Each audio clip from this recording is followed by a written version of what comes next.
we're going to be looking at today.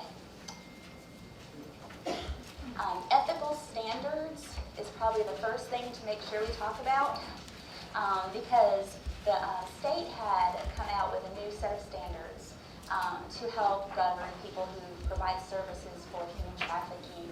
I even don't like to say the word victims or survivors, and I'm going to get to that later why. But now we have these standards that are put into place for us to follow in our way of being able to provide these services. Okay. The basic expectations, though, for services, and this is across the board, this is just not mental health, is to empower the person in front of us. So being able to listen to their voice and their perspective, not to go in with any assumptions. One young lady that I met with this week had actually said to me, I'm in no book. You can't learn from a book what I have. The last 10 people you saw have nothing to do with me. You know, you don't know my story. I'm not here to relate to anybody.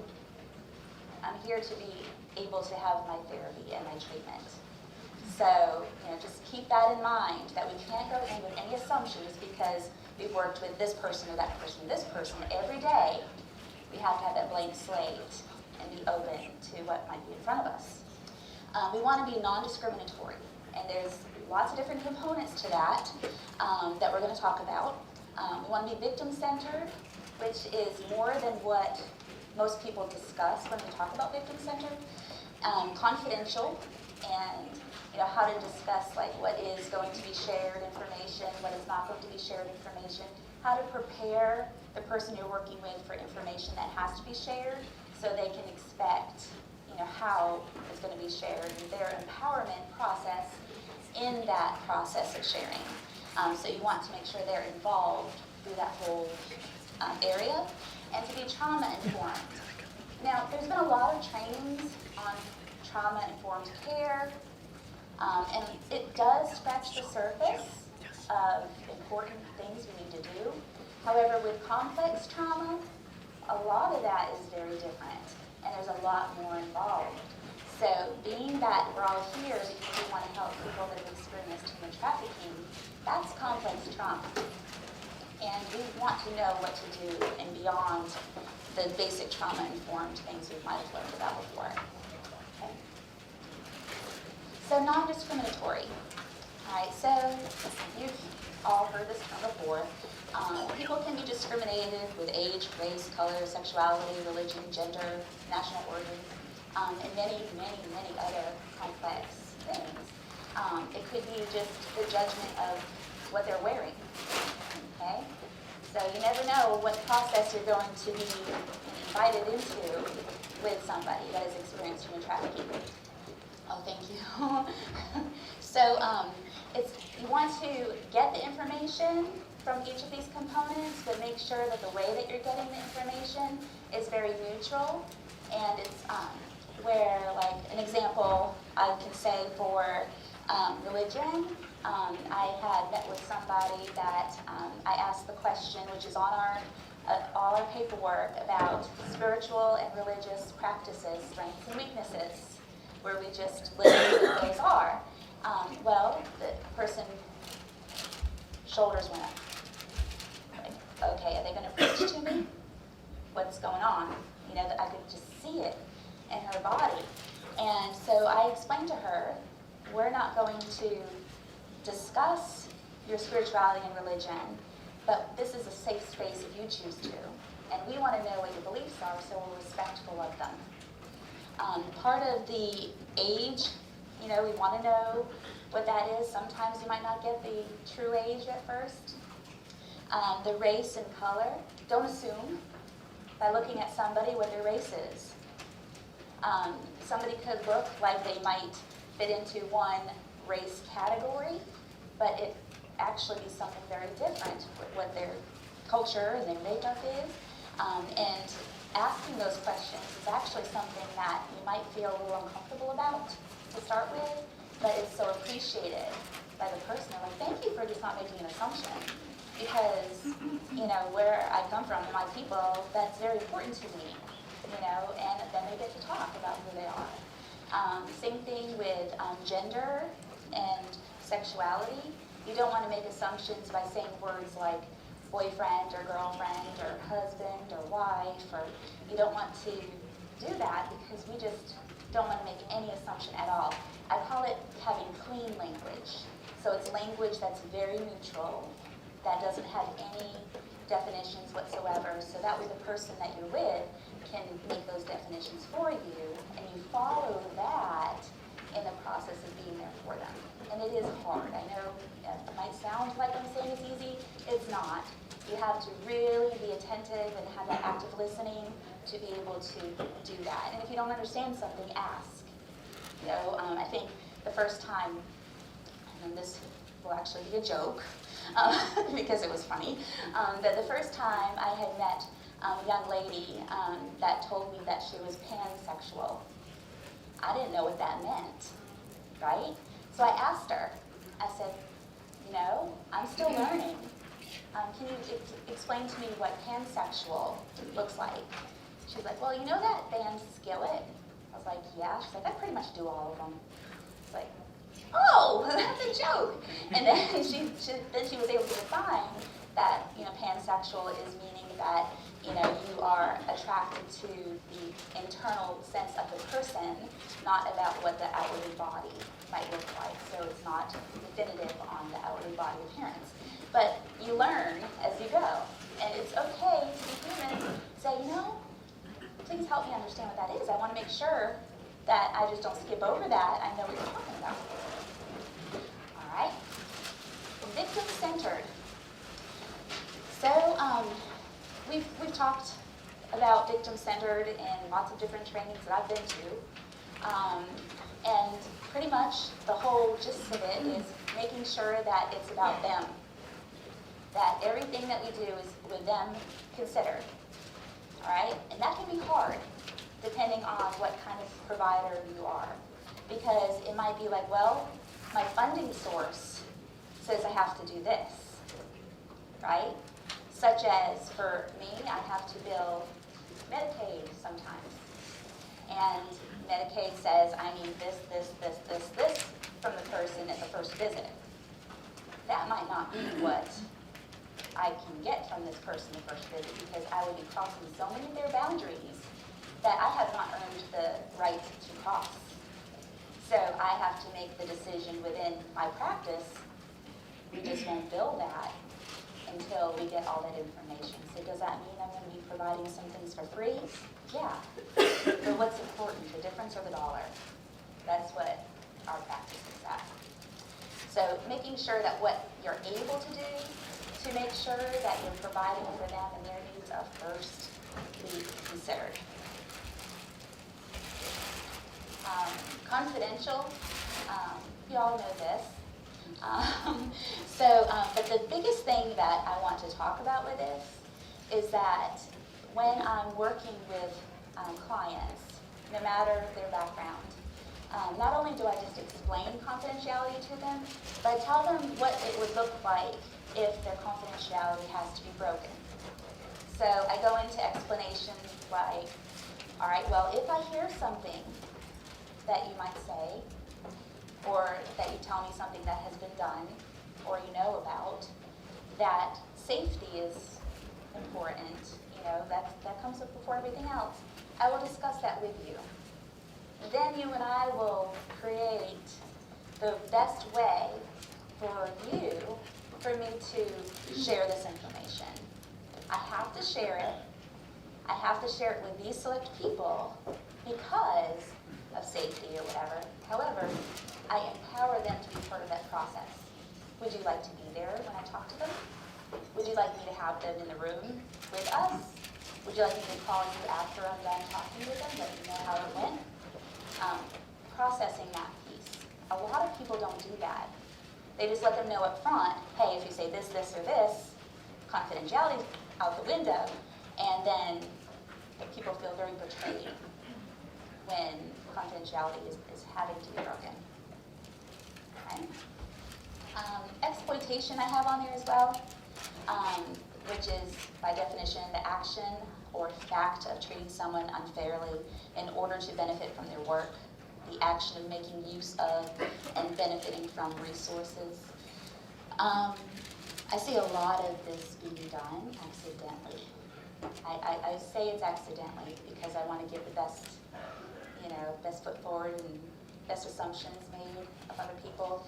But I've gone to different events for different agencies that provide services for people that have experienced human trafficking, and I've seen lines get crossed that looked very much like what the trafficker might have done. Such as, I've walked into a fundraiser, and I see these beautiful girls with these frou-frou gowns walking around with baskets. Would you like to make a donation? Would you like to make a donation? Help us be able to have more beds, blah, blah, blah, blah, blah, blah, blah, blah, blah. I'm like, look at how beautiful they are. They're in these, almost pageant gowns. I'm like, wow, really fancy. To learn a little bit later, when the executive director stands up, that, oh, these ladies are our clients. Oh, you're making them walk around and ask for money? I'm like, wait a minute. So things like that are being done, but the executive director did not mean any harm to the girls, right? She was trying to show success that they had achieved in this event. However, that's so inappropriate. Also having some people talk, like I've had people that I've worked with that have been success stories that have said, hey, if you want me to come with you to one of your trainings and talk about how you helped me, I'll come. I want to help. I want other people to know about what you're doing so other people can get helped. No, thank you. And if there's any certain things you want me to say, I'll be glad to put it as a part of my presentation to share, but I can't name you and I can't give any information in what you share that can identify you because, not because I don't value you and your words and your advice, but because I value you so much that probably more than you value yourself at this point. And you don't realize the possible consequences. So a lack of self-preservation is one thing that a lot of people that have experienced human trafficking and other complex traumas share, have that in common. So sometimes they just want to help and please and give, once they get to that point, and you can't step into that. All right, so now being complex trauma informed, more than just trauma informed, I gave a definition just to let you understand that it's not just yourself, it's a whole organizational structure has to be set up this way. So you have to really look at even your paperwork, your office space, how you present yourself and the language that you use off paper and on paper is really crucial. You want to understand the difference between being trauma-informed and just being nice. Yes, you need to be nice, but that's not good enough, being nice. And you want to make sure you're auditing your work constantly. And maybe have another set of eyes within your agency to look to see like, oh, maybe that shouldn't be there. Maybe we need to clean that language up a little bit more in this way to offer more protection. Components of being trauma-informed is something we're going to look at here in the next couple slides. But I wanted to, I have some speaker notes that I wanted to make sure I reviewed for you. So first of all, thinking to yourself, what you're bringing in and why you're there. So why are you, is this not on the, oh, okay, no, this is the right one. So why are you doing this work? Are you here to try to save people? Are you here to be a hero? To pat yourself on the back? To be able to tell your parents, aren't you proud of me? I'm doing this, right? We want to make sure that we are completely genuine and aware of why we're doing this work and making sure that that is genuine when we are doing the work. When you do a trauma audit within your agency, you want to really look at the practice, the policies that are sensitive to trauma, its impact on the client and the families of the client, and how it may affect the process of treatment, whatever that might look like in whatever your setting is. Okay? Let me go to this one because I can't see all of it. So I was going to give you some examples of the environment and how to make an environment trauma-informed. And I was sharing just before coming here that I was asked, is this the final slide? So we can go ahead and upload it and get it ready. This was yesterday. I think I sent it finally because I'm constantly learning and constantly getting new information. So I had a young lady this past week that I had worked with that taught me something that I didn't have on here yet, but it was something else about the environment. So I'm going to try to remember to add that. I'm going to read the rest of it. So things like the noise level, you want to consider that. The lighting and the temperature, consider if that's comfortable. Cleanliness, you want it to be clean but not sterile looking. That's like a fine line. The traffic, like who's coming in and out of that space. The waiting areas, is there possibly a separate area that they could be brought to wait instead of a public, a lot of people type waiting area? See, signage, safety.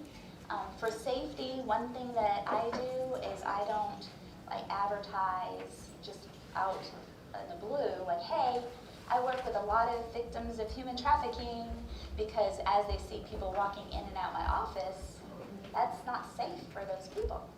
Okay, so I try to even consider how I'm putting myself out there. Response times.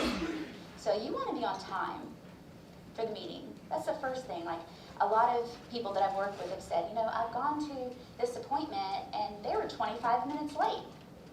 And they said they were sorry, but I didn't really feel like they were sorry because, they just kept moving off past their sorry, and so they didn't show it. So just make sure you understand, like sometimes things happen and you can't prevent things from happening all the time, but be mindful of how that's important. Speaking directly to the person. So I've had some people come to me and say, last person I met with was just staring at the computer and speaking out over the computer, and I don't even know if they looked at me. That made them feel very uncomfortable, and like they didn't matter, and they weren't even there. They weren't a person. I had one person tell me something that was so profound, and that's where I'm learning most of this. Isn't from books, it's from people I work with. That she said, I tried to ask for help when I was little. I talked to people about what was going on when I was little, and I wasn't heard. So if I'm not going to be heard, well, darn it, I'm going to be seen. And she would cause a scene in every environment that she was in because she wanted to be seen and heard. And that's one thing that, we might forget. It's like, well, this person might look like they're having a bad attitude or bad behavior, but they're just mad. They're just defeated. And we just have to hear that in their behavior and what's going on so we can help change that, get a better rapport going. Appropriate transparency. So as a mental health provider, I know I was trained in college that if a client that I'm working with says something like, well, do you have children? You're supposed to respond by the book by saying something like, well, it's interesting you're curious if I have children. Why does that matter to you? And turn it back to them. Somebody with complex trauma is going to be like, oh, no. So what I recommend is sharing just that little bit of appropriate information, such as, I do have children. I have 3 young men that are grown. How about you? Do you have children? Just turn it back as quick as you can. But to be genuine and be real, and hear their questions and respect them enough to answer them to a certain point, But you don't want to be like, oh yeah, my oldest is this one's my oldest, he's this age, and this one's this age, and he's doing this, and my youngest is in Germany for the Air Force, and blah, blah, blah, blah, blah, blah, blah. They don't need to know all that. Okay, so just that little tiny bit of information just to help you connect. They want to connect. Address the person by their name, but you don't want to do that until you know what name they want to be referred to as. Okay, so not what's on the paper from the referral source. That's one of the first questions, like, well, okay, I have this name spelled this way, blah, blah, blah, blah, blah. You know, how would you prefer me to refer to you? Ask that. Okay, policies and practices, what questions have to be asked versus what can wait. So another thing is, like, we network with a lot of other agencies and providers. If they have already asked these questions, I'm not going to ask the same questions. I'm going to ask for a release to be able to have that information. And then if that person gives me more, I can add to what I learned and everything like that. But you don't want to ask the same questions over and over and over again. You're like, oh my gosh, I've answered this already. And your nonverbal body language. So one thing that I find is helpful is, instead of sitting directly across from somebody that has experienced complex trauma, sitting just a little bit to the side. So, like if Kendra was sitting across from me like this, right, she would feel a power differential of either feeling forced to make eye contact with me or want to completely avoid eye contact with me. But that's just something really small that I can do, is step over here and put my chair sideways so she can look this way, she can look that way, or she can choose to look me in the eye. All right? So it just gives them a little bit more space. So even little things like that are really powerful because they demonstrate authority. And the thing that I remembered, the thing that the young lady taught me this week that was really by accident, and a little bit backstory was, I had got a new frame for my diploma, for my PhD, and I was going to redo my wall of all my certificates and everything behind my desk. So all of them were down and like put different places, because for mental health you have to have them posted somewhere. And she actually said to me, she's like, I'm so glad that as I'm sitting here across from you on your desk, I'm not having to stare at all these achievements you've made, and as a reminder that you're better than me. It's like, well, I'm not better than you. Yes, I've gone to school and have these degrees, but wow, I'm not putting those up on that wall. I'm going to find a different spot. I never thought of that. Okay? So you might just have to listen and to people and like, oh, and make the changes that you can make. Now, again, I said I have to post it somewhere, according to all the insurance contracts I have. But I can post it like on a hallway wall or something like that, and if somebody asks to see it, oh, it's out there. That's not the important part of why I'm here. Yes, I have the training to be here, but it's not like me against you and not authority. And how you dress your clothes, like what you wear. Sometimes you have to dress up, right? Because of whatever expectations you have. However, if you're able to dress down just even a little bit, that's really helpful. I'm usually in jeans and some like very generic t-shirt, sneakers, or cowboy boots, depending if we're doing horse time or not. Just because, anything that they can see in me to set me different and above them is going to affect the relationship. I don't wear a badge. Okay, we have badges, but they're kept in our purse, so we can pull it out when it's needed. Now, you might be in a setting where you can't do that, but maybe there's a way to make it not as loud, like, look at my initials, look at my acronyms, I am this, I have achieved this. People that have experienced complex trauma, that really makes it feel like they're going to be judged for not being good enough for you. Okay. I think that was all on this one. Here, I'll give it back so you can turn it for me. Okay, so what is complex trauma? It could be something developmental, something that has occurred over somebody's lifespan. So this happened, and this happened, and this happened, and this happened. This gentleman that I worked with had an aha moment last week during our session, because he's like, you know, the world's such a scary place. I've been mugged by gunpoint 2 times. I've had something put in my drink one time that ended up in the wrong side of Charlotte, and I didn't know where I was. And then this happened, and this happened, and this happened, and all these other massive traumas. And then we got to understand that when he was little, he grew up in a neighborhood that was very crime-filled. There was lots of things happening all the time that were like right outside his window.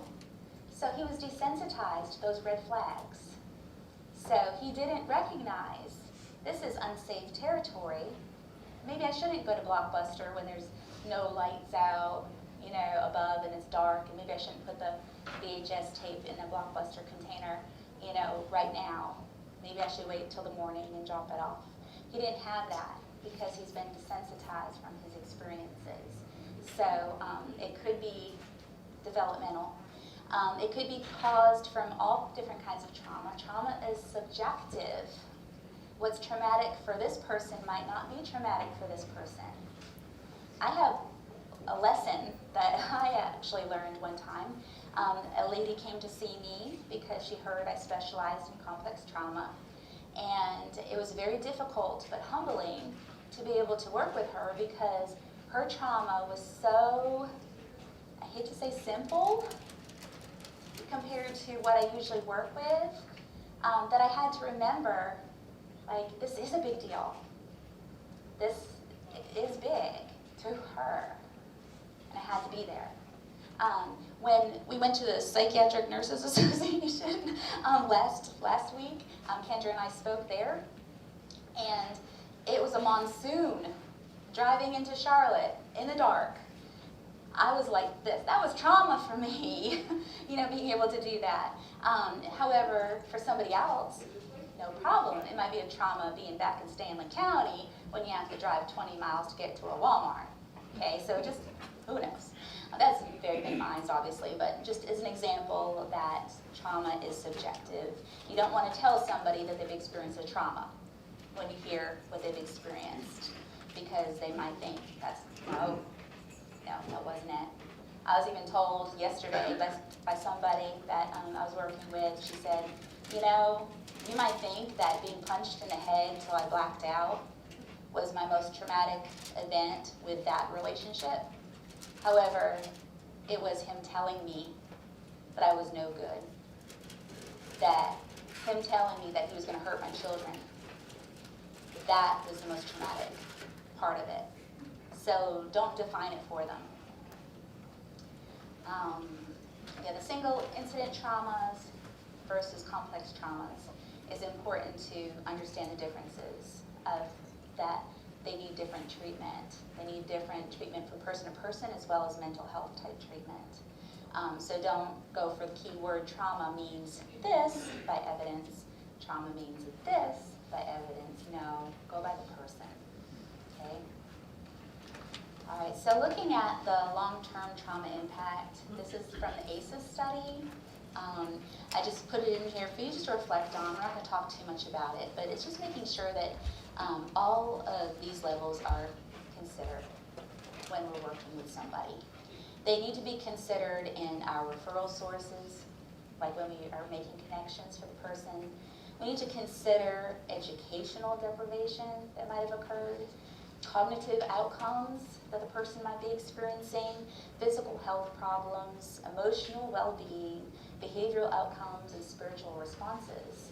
We need to consider all of it when we are working with somebody, because the variety of the impacts is massive in each of these domains. The effects of complex trauma. There's a lot, and I could add more every time that I work with somebody. But some of the key common things that I've seen, I wanted to list for you. So attachment and relationship problems I put as first, because that's going to be your biggest obstacle to helping the person. So recognizing that you don't have any right to demand for them to trust you. You have to earn it. And recognizing that first is important. Your degree doesn't mean that they should trust you, right? The fact that you've been in the field for 20 years doesn't mean that they should trust you. They need to trust you on their own set of decisions. Some of the problems that you might see with attachment with somebody with you, they could be really clingy, right? Or they could be oppositional towards you, distrustful, overly compliant and pleasing. They could be defensive with things that they come out with, or controlling. They might really be fighting for control in their life because they haven't had that. And darn it, everyone deserves to have some control. Physical health, you want to consider the stress chemicals that may have damaged other aspects of their health. So is there heart conditions? Okay. Sometimes blood pressure. The change of the structure of the brain and the body that trauma has induced. Physiological, motoric, and medical problems are all things that might have happened. Emotional dysregulation, they might shut down or be overactive with their emotions. Their emotions might go all over the place. One young lady that I worked with had told me that one thing I said to her was probably the most profound. And 3 years ago, I said it one time, and she came and said it to me, about a month ago. She's like, well, when I'm interviewed, because she was being interviewed, when I'm interviewed, I want to make sure I tell them something you shared with me when you first started working with me. I was like, what was that? That was 3 years ago. And she said that the healing process from trauma is not linear. That it might go like this. You might have ups, you might have downs, you might have turns, you might have divisions, right? And we have to keep that in mind, and she did. So when she had those downs, she knew there was an up coming. When she had those turns and divisions, she was a little bit more prepared. So she was able to navigate those roads a little bit more in healthy ways. Okay, I want to make sure I look at the other ones. Behavioral problems, reenactment of trauma, self-harm, angry outbursts, non-compliance are some things you might see. Cognitive area, you might see delays, confusion, dissociation, depersonalization. Dissociation is probably the biggest obstacle that I've heard that people have experienced, that others, like in different other agencies, like law enforcement or whatever, might not really understand, because they might just look like they don't care, right? Or it doesn't seem to bother them. That flatness. And, like, well, I don't know if they were really a victim. They're not acting like a victim, right? So that's something just to keep in mind, that a dissociated state is like a neurological shutdown. That is because it's too much. And our brain does that sometimes when there's just been too much. And I've had to help the people I work with understand that through treatment, if they're in a dissociation spot, when they start with me, I'm like, okay, it's going to sound weird, but if you find yourself starting to cry or starting to have emotional outbursts, you're getting better. I'm like, what? I'm kind of controlled right now. It's like, yes, but we need to feel it before we can heal it. So we have to get them past that. I mentioned already the self-preservation, which is the natural protection of yourself from harm. A lot of people that have experienced complex trauma just don't have that. So we have to help them learn how to instill that in their lives. Educational deprivation, sometimes they may have been listed as homeschooled because they were being trafficked, and they didn't want, maybe their trafficker was their parent, or another caregiver, and they didn't want the school to have eyes on the child, so maybe this child grew up without having formal education or any real education. So we have to consider that. And that, especially like with labor trafficking, we see that a lot. With sex trafficking, I see it a little bit when it's been family members that have trafficked the victim. Spiritual responses, anger directed toward God, disbelief that God has not protected them, withdrawal from religious services. Some immediately turn to God and begin attending services for the first time. They may project anger towards clergy and the faith community. Some might recite prayers and hymns. It's like, you never know. And as far as arranging for special services, to help the anguish resulting from trauma, I have a couple more things, things to say about this, which is probably the most sensitive part of these trainings, is because I like to make sure everyone understands that I'm not speaking defensiveness about spirituality and religion because I don't believe it, because I am a faithful person, which is why I do this work. I feel led to do this work. However, the people that come into me, I have to be mindful of where they are, and I can't push my beliefs onto them, because then I'll just be controlling and power again. But here's some mistakes that I've heard about from some of the people I've worked with. Even though many programs that address the needs of human trafficking are faith-based, which we do have a lot of amazing programs in our area that are faith-based, it's crucial that religious practices are not pushed, directly or indirectly. As due to the responses to trauma that I mentioned, this may cause the individual to respond negatively or sometimes even push them into crisis mode. Only discuss religion and spirituality if they bring it into the conversation, and even then, do not project your beliefs onto them. Instead, be an example of positivity and acceptance, which is faith-driven behaviors. I'm going to share a couple things that clients have told me that they've experienced from other places that they've been to. And these things have not been done for the purpose of causing harm. I want to make sure that that's known, that I really believe that the best interest of the person was there. It was just misdirected, okay?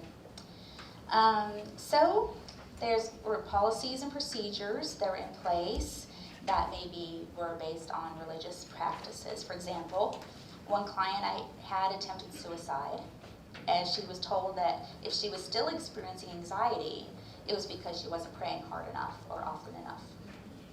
And to her, she said that gave her the interpretation that just God didn't care to hear her because she was praying. So that was really hard for her, and it felt like because God wasn't listening to her, there was no hope. So you can see how the person giving her that information, well, just pray, God will take it, just give it to God. These statements, were probably led by the heart, but the interpretation of it is so different than what was meant to be. Another client became suicidal because she was told that she should pray to God for forgiveness for her sexualized behaviors that she manifested while she was being trafficked. Sexual and labor trafficking was what this victim was involved in. Another client denounced her faith completely as she was told that God only gives us what we can handle, and that God had a reason for putting her through her experiences. So some of us might have heard those sayings before. I know I have, not in this work, but I've heard it in church. I've seen it on Facebook, right? But this was told directly to the person. This caused her to believe that God was a horrible being that chose who to hurt and who to bless, and she turned towards Satanism, completely opposite of what this person was trying to do. But this is why. Because she thought, well, okay, if Christianity is saying this, and this is how their God is, and it's mean. God's mean, you know, based on what they're telling me. So Google other religions. She came up to the satanic commandments. It's not called commandments, I can't remember exactly what the term was. The orders, that's what it is I have here. The orders. And the orders of Satan included not to harm children and to not force sexual acts on another. Those are two in the satanic orders that are listed. So she said, there's a religion that would have protected me instead of putting me through it. Okay? So can you imagine, like from these examples, how like the intention is to help heal through God by a lot of practices, yet we're not understanding how the brain's working and how meaning is being formed in the people that we're working with. And this hasn't been everybody. Some people have really found that faith has helped them through. But we need to understand where they are and let them bring that in. Okay? I don't know if there's another one here behind it. Nope, okay. All right, they have suggested a new diagnosis in the new diagnostic statistical manual for complex PTSD because of the difference in emotional regulation, consciousness, self-perception. Those factors are different than PTSD, even chronic PTSD diagnoses. Shame and guilt might look different.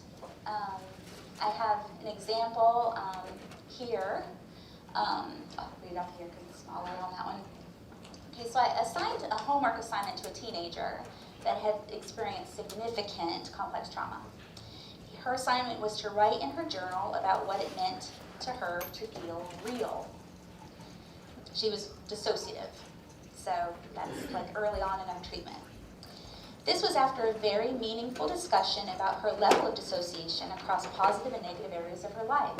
She couldn't feel love, she couldn't feel happy, she couldn't feel sad, she couldn't feel mad, she couldn't feel anything.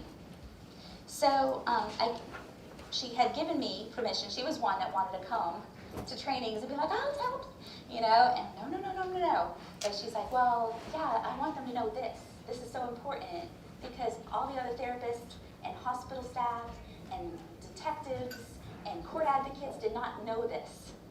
I was like, okay, I'll share it. So I worked with her to compile it to make sure her privacy was still protected, but to give you this information. Okay, so this is her journal entry. Real, an anti-dissociation exercise is the title that she put in. I am real. I exist. Air is real and I breathe it. Flowers are real and they are beautiful. Art is real and its expression. Poetry is real and without it I would not be alive. Cats are real and I love them. Water is real and it makes up over 60% of the human body. My past is real and it is horrible, but it is over now. And I am things that are real. I am safe. My blanket fort is real and it is the safest place on earth. Rainbows are real and they are only light reflecting, but they are amazing. Thunder is real and it's scary, but it cannot hurt me.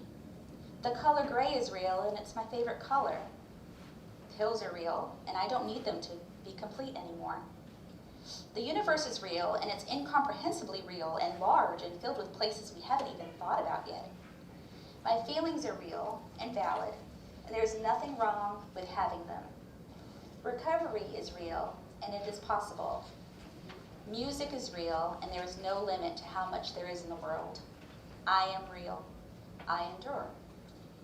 So with that, I learned a lot about her. I learned she was smart. I learned that she was expressive. I learned things she was interested in, like art and music. So I was able to incorporate that into her treatment process. I encouraged the incorporation of that into other conversations others were using to work with her. So like, oh, okay, all right, we're practicing for, court, and I can get a little anxious. Okay, so I heard that there was a song that you would play that you could breathe through and it would relax you. Want to play that right now? you know, and being able to cross over into other areas with what she has shared with me. So I hope that helps to understand some of those different varieties. All right, so more about complex PTSD. There's distorted perceptions of the perpetrator. So in the beginning, you might have caught me as far as having some difficulty saying victim. I don't call somebody a victim. I don't call somebody a survivor. I don't call them anything. I call them their name that they want me to call them. I don't refer that they are a victim. I don't refer the trafficker or the pimp or whatever it is till I hear them define those roles. Then I'll use their definitions. I make my little notes and make sure that I'm following that definition. And if there's a change, sometimes there'll be a change, like my boyfriend might be what it starts with. Like, okay, boyfriend. So, okay, so your boyfriend and you met, blah, blah, blah, blah, blah. You know, okay, so your boyfriend, blah, blah, blah, blah. And I would use that in working with her, them. And then, you know, eventually, excuse my language, asshole said this, you know. So I was like, okay, that's what we're calling them now. You know, and it helps me to see their healing process and acceptance of where their perception is of themselves and their perpetrator. Relations with others include isolation, distrust, and or repeated search for a rescuer. So they might be somebody that tells everybody everything that happened and doesn't know that boundary, or they might not want to say anything. One's system of meanings may include a loss of sustaining faith or sense of hopelessness and despair. So I have another example that this was with somebody I had worked with. She said, I was told that the fact that I was sexually abused since I was 4 years old by various people was not my fault. I was told this by every therapist and every adult that was supposed to be there to help me. What did I hear when they told me this? It actually made me think that because so many of them were saying it, that they were trying to convince me it wasn't my fault because maybe it really was. So I was like, oh, okay. Didn't think about it that way. So we have to completely rethink a lot of stuff that we're like, okay, that whole thing with Robin Williams and Matt Damon, you know, it's not your fault, it's not your fault, it's not your fault. It's so profound, right? But in reality, that might not be what that person needs to hear. So don't come out with these little slogans and sayings. Be real and genuine. Another person said, well, this is kind of thing that I was just mentioning earlier. I guess I did write it down. When I was little, I tried to get people to listen to me so they would know what was happening to me. So they would know I needed help. No one listened. So I started acting out. I decided that if they wouldn't hear me, they would certainly see me. They would not be able to ignore me if I was being difficult. So I was as difficult as I possibly could be. Those are her actual words. Okay. Then I have this picture. I encourage you that if you have some space in your office or whatever, to put up a picture similar to this one, or you can borrow this one if you want to copy and paste it or whatever. But I just have it sitting there, and it gets people to look. And I'm like, whoa, that's a weird tree. Yeah, what do you think about that? What do you think of when you see that picture? And that kind of tells me a little bit about their perception of the world and where they might be. So what do you see? So anybody want to name some things that they see when they look at that picture? It bloomed where it wasn't planted. What was that? It bloomed where it wasn't planted. It bloomed where it wasn't planted. Mm-hmm. What else? It's uprooted. Was somebody else or something? No, I said it's uprooted. It's So, uprooted. yeah, and on its way, probably going to die, maybe, if it doesn't Okay, happen. all right, might be. That little blue. Yeah. All right, some people that have seen this picture have told me that that tree doesn't have any support, just like me. I don't have anybody to support me. This tree has one root going to the actual ground, if you can see that. It's unstable because of the root system. I've also had people say, that tree's resilient. It grew despite the fact that it has a big old hole underneath of it. It's finding a way to grow and heal despite the fact that it didn't have a good foundation, right? And then I like to point out the positives, especially if they hadn't seen the positives themselves, and then show, well, is there green on the tree? Yeah. What does that mean? That it's alive, right? It's living, despite everything else. But then we look at the roots. Okay, the roots that are going this way. What does that teach us? We need to reach out and grab onto healthy soil and sturdy resources that can help us to get past it. Okay, so who's your roots? So where do we need to put them? What are some other networking like agencies and things that we can put in place to help you? You need more than just the one down in the ground, right? Because we don't want to have them attached to us too closely. We want them to be able to be sustaining without us eventually. Assessing with care. When you ask too many questions at once, you're going to get a shutdown, or you're going to get attitude, or you're going to get lies. You know, so plan those out. Plan those out carefully. Because it can re-traumatize the person when you're asking these questions. So you want to be sensitive to that. You have no idea what trigger words there might be for them in the beginning. You'll maybe learn them as you go, and usually you might learn them from making a mistake regarding them. We have no idea what any question does to them. We don't know about their boundaries, rapport, safety. Instead, use a collaborator, like I mentioned, as much as possible. I was asking you to do this for me, and I just completely took it over. So I was talking about collaborator, I thought of her. So just consider, that you might get different information each time you talk to them. Does that mean they lied? No. The brain, when it's in trauma mode, is going like this. And it can't cognitively process in a very clean and linear way. So it processes in little bits and across this situation to that situation. So it's going to take a while to get your full stories. Make sure, yep, okay. Tips for interviewing survivors. So again, I already mentioned some of this. When you introduce yourself, don't go too far into it. Just saying, hi, my name's Laura. I'm your therapist that, will be working with you. If you have any questions beyond that, feel free to let me know. Then when I'm asking questions, I'll ask them, do you have any questions for me? And I'll invite that and invite that and invite that. It's just to be that genuine. It's a relationship. Although it's a professional relationship, it is a relationship. Be mindful of your nonverbal communication.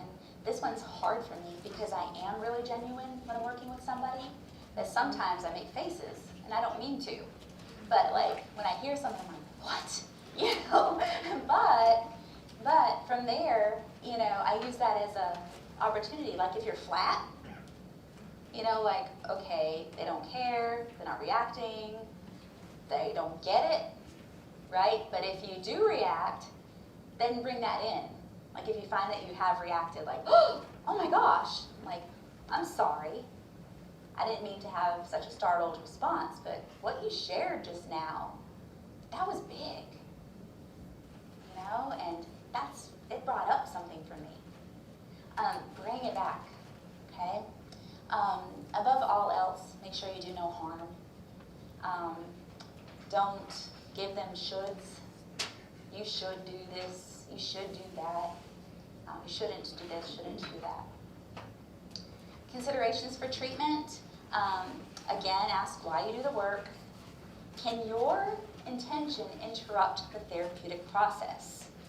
Well, how I've seen that in the therapy world is that, like, for instance, I have various certifications of different therapy models, right? And I like the therapy models that I use, which is what attracted me to them. But I can't be like, oh, I learned this activity, that's TFCBT, and I really want to try it on this person. They're not a mouse to experiment with. So you gotta avoid doing that. I mean, yes, as you learn these things with the trainings, awesome, but don't test it out on people, right? You can eventually take that first step to try things when it's appropriate to try it for the right reasons, which is for them, not for you just to see what it's like and because you think it's going to be fun. Okay. It's important to remember that a person does not fail therapy. So you might hear some therapists say that you might be partnering with, like, oh, well, we tried this, but they wouldn't do anything we asked them to do. They just failed everything we tried to teach them. No, we failed them. The therapist failed them because we were trying to shove them into a different box, right? So now the therapist role is more supposed to be, like, and I use metaphor a lot, kind of like Lowe's, okay? So the person comes into Lowe's and says, I'm hearing this weird noise under my sink. I don't know what it is. The person at Lowe's says, well, it might be this. You'll find this down aisle 8. Okay, you go get it, take it home, try it out, and you come back, still making the noise. That didn't work. Oh, okay, tell me more about what didn't work about it, or what you hear now. Oh, okay, well that might be, still down aisle 8, but down a little bit further over by this. Okay, that's what therapy should look like. So, giving what is probably the best case option to start with, and then getting that feedback. And then staying like, well, you just didn't do it right. No. You didn't pray hard enough. No. Say, okay, it didn't work. Tell me what happened. And then what part of it was the part that really made it not work. And then your job as a therapist is to assign something that does work or something else. So make sure that when you're partnering with therapists, they're not so arrogant in their ways, to be humble for the best interest of the client. Okay? Recommended treatment modalities for complex trauma. And again, I'm telling you all this just because if you're not a therapist, which I know the majority of you all in here aren't, you will be partnering with them. Okay, so know what to look for if you're making the referral to somebody. You're going to want to refer to somebody who has attachment type therapy models that are experientially based, because again, cognitively, they're not going to be able to process things clearly and organized. So CBT and trauma-focused CBT does not work for complex trauma until somebody has become past that part of their crisis and is beyond the dissociation, and then you can incorporate some CBT and TFCBT and things like that is using this part of the brain. But you want to be hands-on to start with and use more than one of the 5 senses. In your settings, even if it's not mental health, you can do this too by having things available like on your desk or whatever that can incorporate the 5 senses. I brought this little thing here just to show you. I got this at Dollar General. It's that magnetic sand or kinetic sand, right? And you can put it just like in a little bowl. No matter the age, people play with it. And they feel it, right? So they're getting the texture of it, and they're looking at how it falls apart and what they form with it. So it's looking at sight and feeling. They like it, no matter the age. One of those little Zen gardens with a ray, something you could do. I have other little fidget things, and again, it's not just for children. The adults use this stuff just as much as the kids do. A little jar with some candies in it, like some peppermints that are individually wrapped for sanitary reasons, but just as an invitation for them to be able to use taste if they need to do that. So being able to incorporate those five senses, diffusers, things that smell good in your office, not too strong of a smell, okay, but just something light and everything that they can, when they're breathing, because it's going to be stressful, this whole process, no matter what side of the process you're on. So consider all that. So then, again, attachment theory based, such as I do a lot with animal-assisted therapies, but there's other attachment-based models.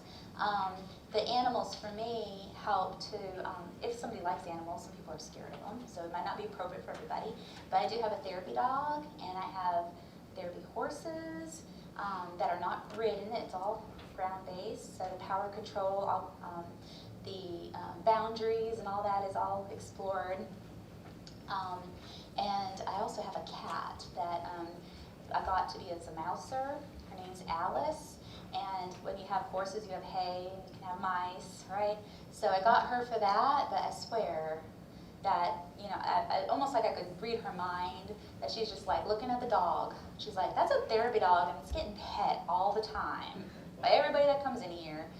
Those big things out back are getting a lot of attention because they're therapy horses. I'm not a mouser, I'm a therapy cat. So she involves herself in every outdoor session that we have. So Alice is like, sometimes she'll jump on the back of the horse if a client's brushing a horse because she's like, don't forget me. She just involves herself. But the clients really love her because they love the fact that she defined herself, first of all, because that tells them they can, right? And then it also helps them feel chosen. Like she came from all the way down there, like 3 acres away, to come to be with me right now. And that feels good. Where the dogs, dogs will love everybody, unconditionally, unconditionally. The horses might wander away, if they just don't feel comfortable or someone's anxiety is a little bit too much for them. They'd be like, I don't know about that person right now. But the cat, she's always right there. So think about, if that's an option. I have checked to see if in North Carolina if dogs would be allowed into courtrooms, and at this point they're not.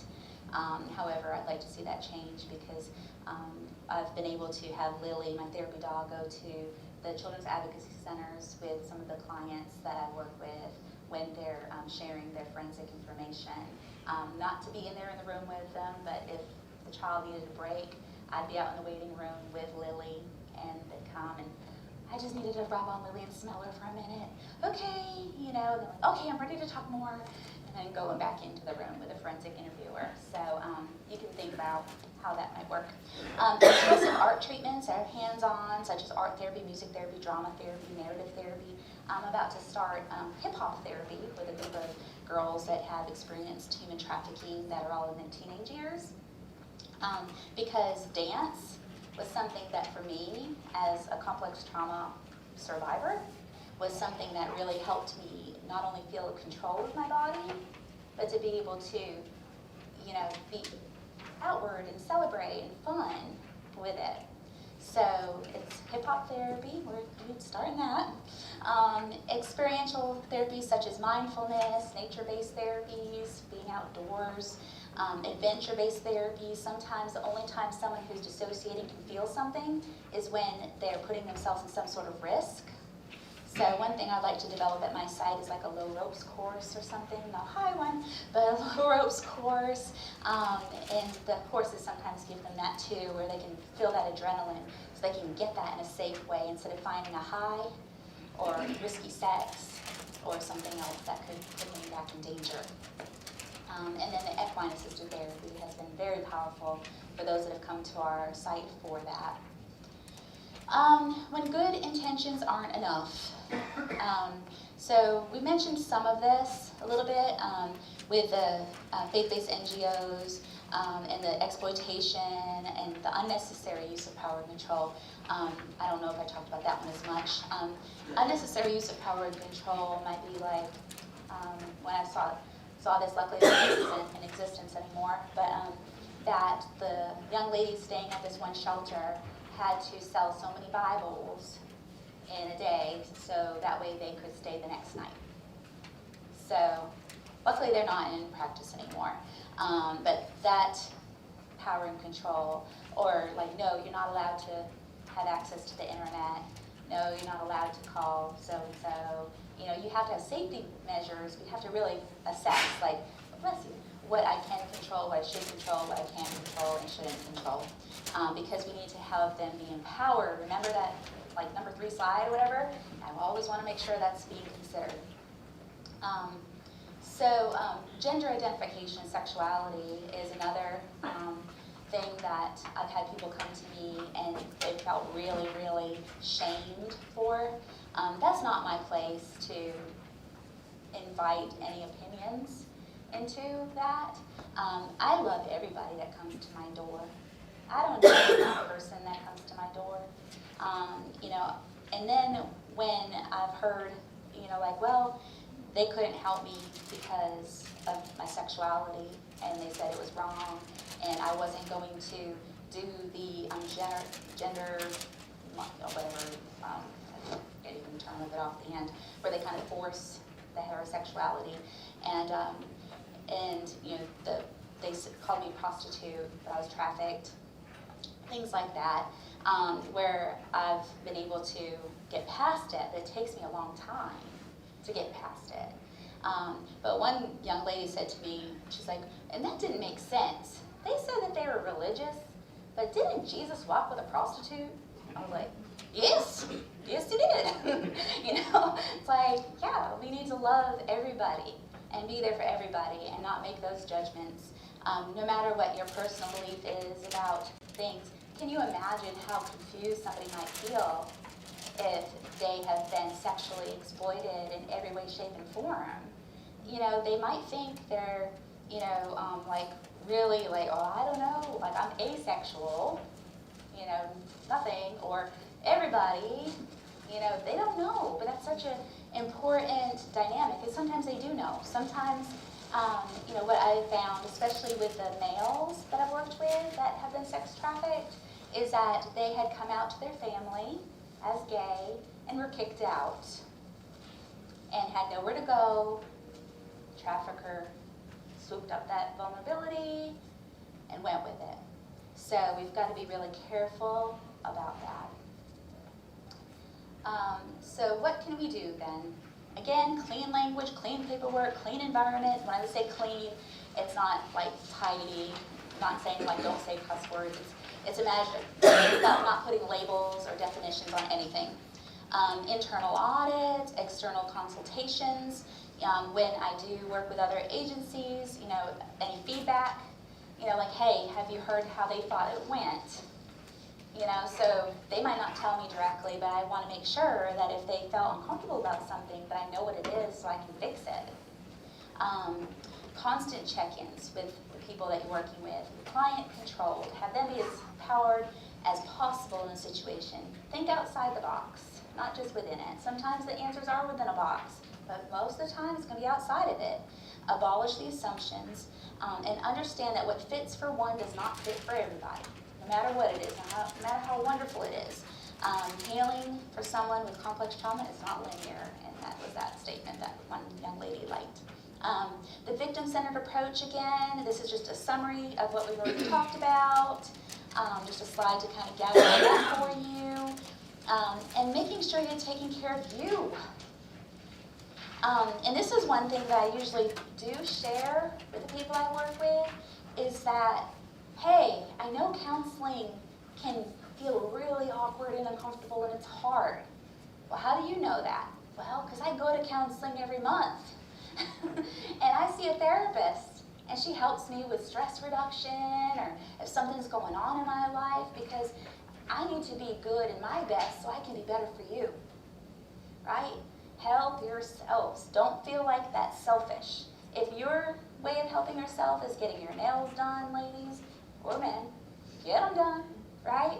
If your way, and this is sometimes mine, is driving up to the top of Morrow Mountain State Park is near me. Drive up to the top of the state park, look out and say, it is a beautiful world. And all the evil I just heard about is not the world. It's just what I had in my office at that moment. Do what you have to do for you. Make sure you have a personal life. Don't just have connections that are work-related outside of work. know that this type of job that you all have is part of who you are, right? But make sure you remember who else you are. Having the organizational piece be organized and intentional, and make sure that you consider, again, in general, just taking care of yourself, kind of like I have on there the oxygen mask and life preserver metaphors. Quickly, in case you hadn't heard them, oxygen mask when you're on a plane, they tell you to put your oxygen mask on first before you help somebody with theirs, okay? That's because if you don't get yours on in time, you might pass out, you won't be able to help anybody. So that, or the life preserver, if you see somebody drowning, don't just jump in with them, grab that life preserver, and then go, thinking of your own safety as well as theirs. A warning system scale, you can kind of look at to see like, okay, 1 is the best I've ever felt, and 10 is kind of like, all right, I am not returning any phone calls, I am not feeling like getting out of my bed, I just can't face the day. You know, that's a 10, you know, and just see where you are, and if you start trickling up towards that, give yourself a mental health day, whatever that might look like. I wanted to put 10 steps to prevent burnout.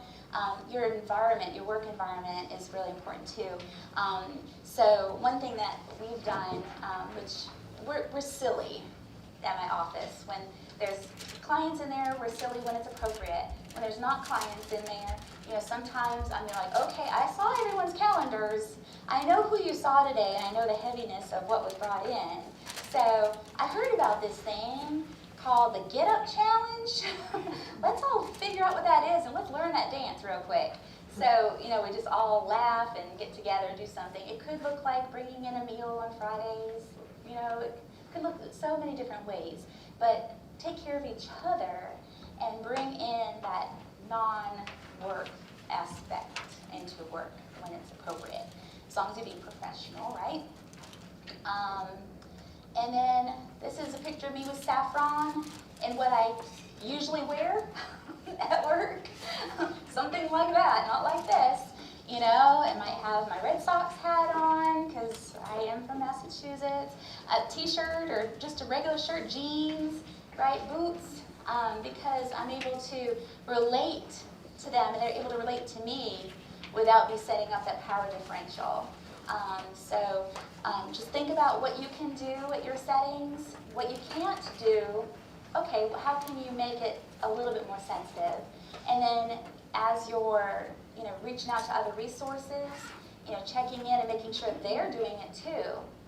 Because if they're not, you might not want to partner with them until they do, and you can try to help them to put things into place. Like at Stanley Regional Medical Center, there was a problem that one person told me that they had to tell what was going on with them 8 times before they saw a doctor, but they left before they saw the doctor because they were tired of telling about their husband beating them up. So they're like, by the time I finish telling the doctor, he's supposed to show up here. I'm out of here.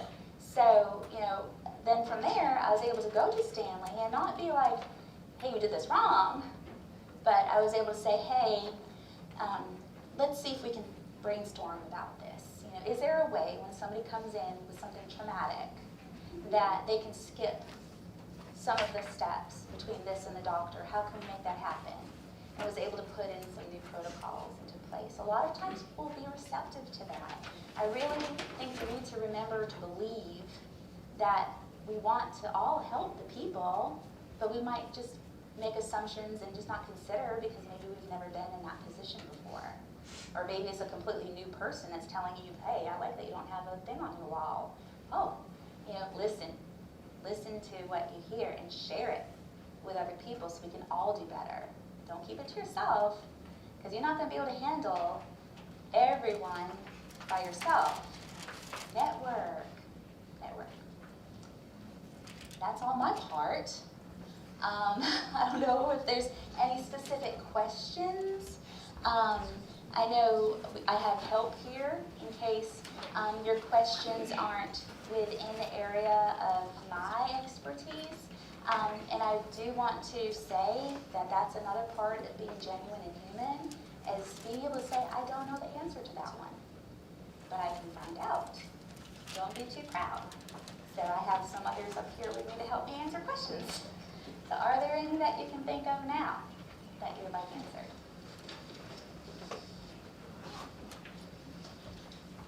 Oh, yes. Can you drill down a little bit more on the concept of using clean language? And the reason I say it is because several weeks or months ago, you and I had a conversation that I really benefited from. In my years of working with survivors, I found that I had developed a language that I would use when working with them based on my experiences with other clients in a way to connect with them. So using language I'd learned, knowing, and a lot of times I perceived it to be successful because they would say, oh, she knows what I dealt with. Right. But through learning from you, I realized that probably wasn't the most trauma-informed approach. So could you talk a little bit more about that? Well, and I usually start with a disclosure when I'm introducing myself to people I'm working with by saying, just my name, but a little bit like, I've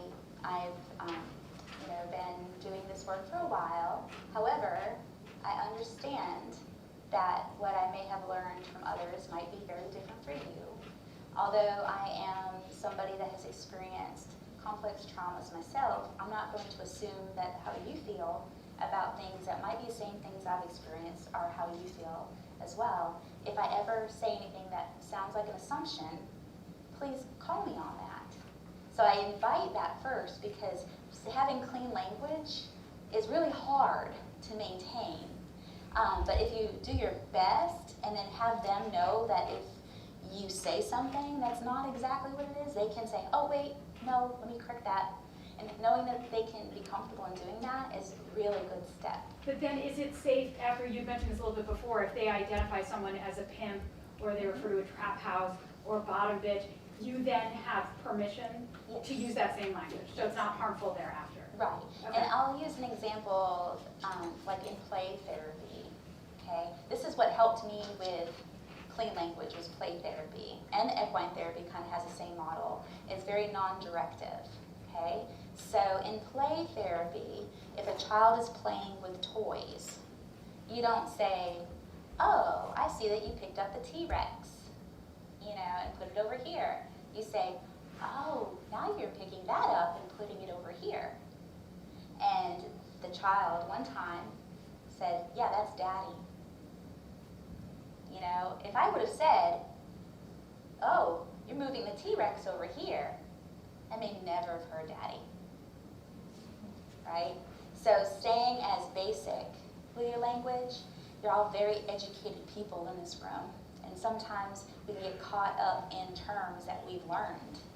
And if we just bring it down, not dumb it down, because nothing dumb about it, it's very intelligent to make yourself very easily understood without as many communication errors that could happen, right? No matter how smart someone else is that's with you, communication's hard. So as basic as you can get with no definition, like, all right, saw this, so this person said this to you, don't define, just very general. And again, if you accidentally make an assumption, that relationship as it's built, they'll be able to feel more comfortable challenging that. No, that wasn't so-and-so. It was, that's what I call him. There was a young lady that I worked with that called her father his first name, did not call him dad. So anytime I referred to him, I had to use his first name instead of saying your dad. Because if I did that, I'm forcing something and a meaning to her that isn't mine to make. So we have to be really careful about that. Yes? Do you have any examples of things that you've heard from clients that were either helpful or hurtful, specifically in the context of an attorney-client relationship? Yes. And some of it I don't feel like could have been avoided. It's a very vulnerable position to be, working with an attorney to prosecute somebody, that has harmed you. It's very scary, and the trust is difficult, but there's a process that has to be pretty fast, right?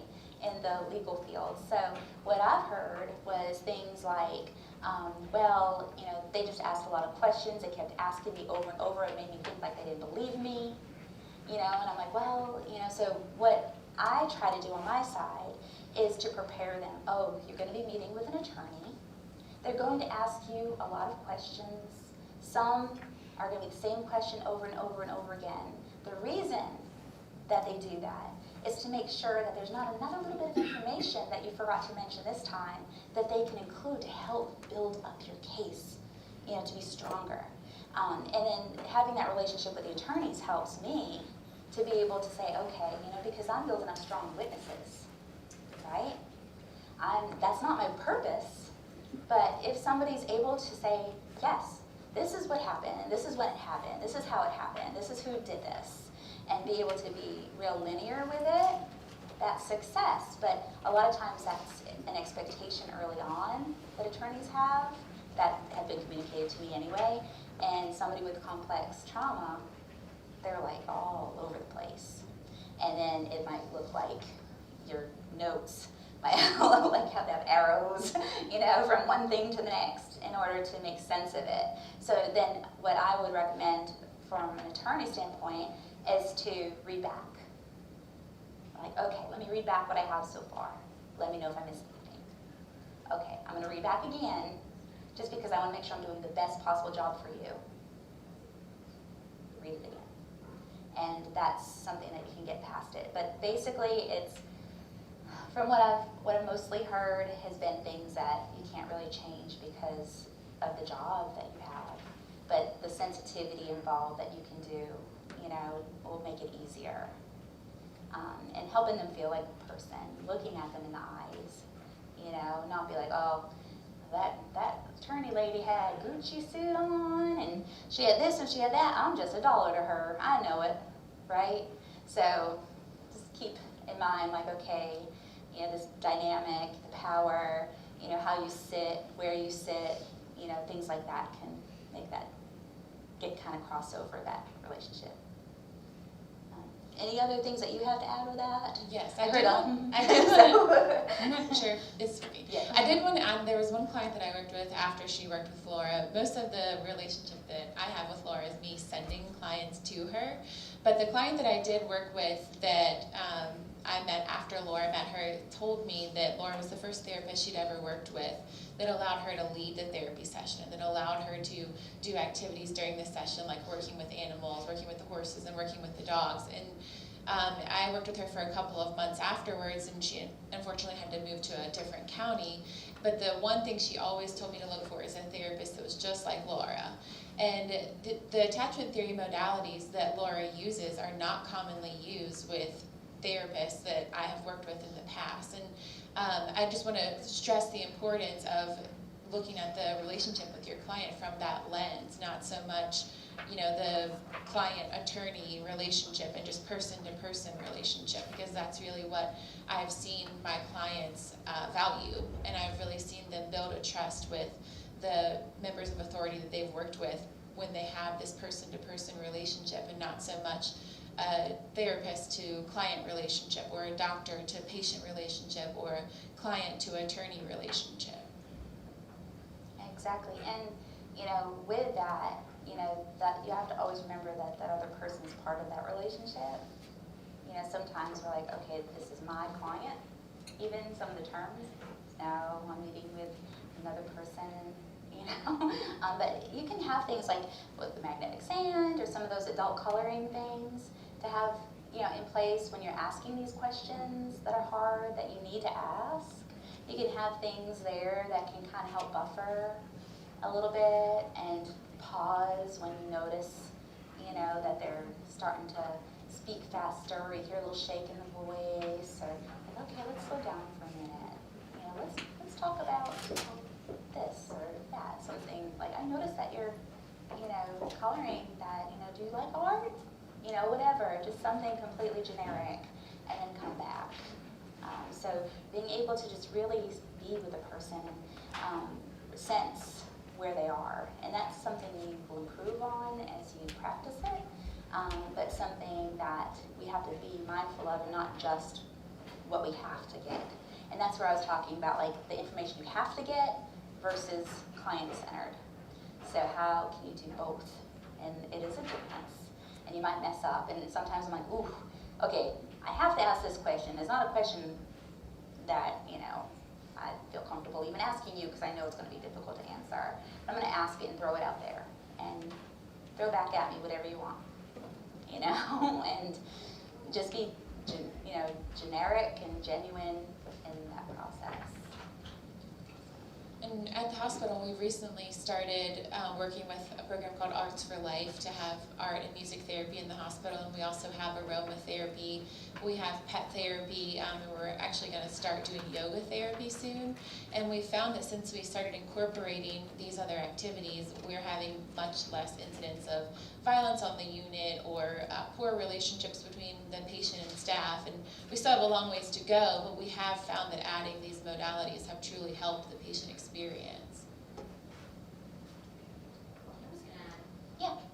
kind of, if the attorney has to kind of meet the client outside of work, where would kind of the best suggestion to be in case that workspace didn't add to the scope of kind of having something there that they can have, magnetic, or something that was as common, where would kind of the best place to be? What I would first start with is asking where they're most comfortable.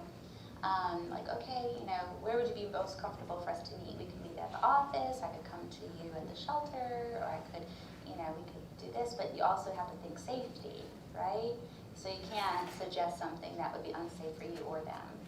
So you don't want to offer to come to their house, just because you can't control what might come there or not. So, you know, like, well, you know, let's meet somewhere, you know, out, away from your house. You know, if you want to meet at our office, that's great. If you want to meet somewhere else, don't do it somewhere that can't provide confidentiality, like Burger King or something, you know, but you can meet at a library. A lot of libraries have like private little reading rooms. So somewhere like that is a possibility. I've you know, heard a lot of different options that people have used. But asking where they're comfortable. So if they're not comfortable, then they're not going to talk to you. Also get past that lack of self-preservation. If you're speaking with the client and you notice that or something like that comes up and you're wanting to go back to the trauma, how do you get past that? Kind of works that way. That's a delicate process because you don't want to do that too soon. You don't want to challenge their decisions too soon, but along the relationship you can.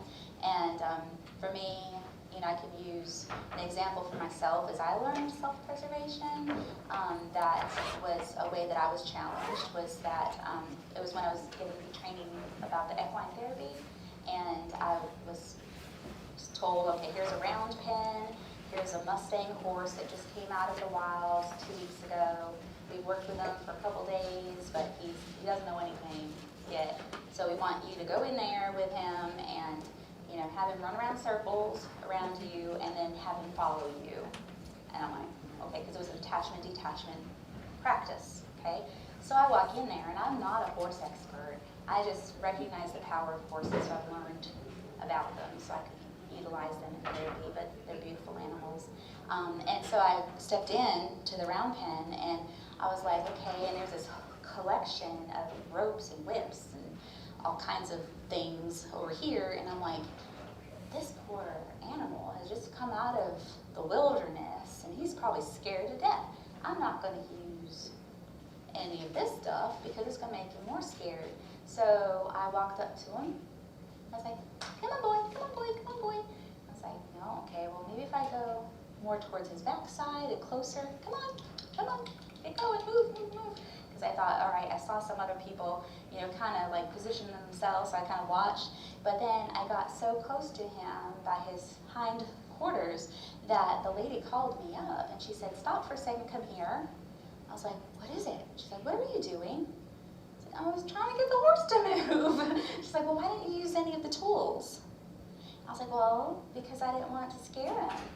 And so she's like, well, did you realize you were in the kick zone? It's like, no, I didn't. That was lack of self-preservation. I wasn't aware. She's like, do you often put yourself in harm's way to help others? Yes, I do. So it was a matter of like oh, so, but I, of course, was, already way past my trauma. But I keep that in the back of my mind as far as like, well, how can you gently show like there should be a red flag waving right there, so that's a delicate dance. You don't want to challenge too soon because then they're going to defend. So, yeah. Personally, the way that I navigate that is asking the client to define safety and then making sure that they're given resources to meet their goals for safety and then planting seeds along the way.